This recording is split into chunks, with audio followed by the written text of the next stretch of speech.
Welcome to Burlap Teachers. Enjoy the video. In this video, I will explain how to reset your Nissan Rogue computer.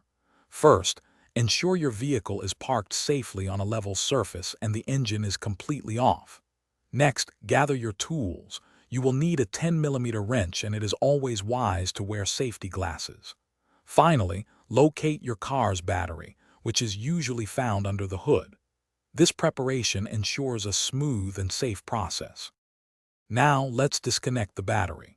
Always start by disconnecting the negative battery cable first to prevent any accidental electrical shorts.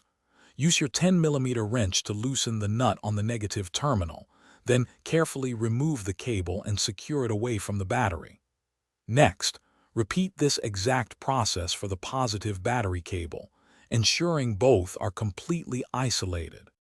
After waiting for at least 15 minutes, it's time to reconnect the battery.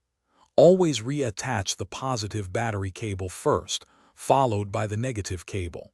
Make sure both terminals are securely tightened with your wrench to prevent any loose connections. Once reconnected, start your Nissan Rogue.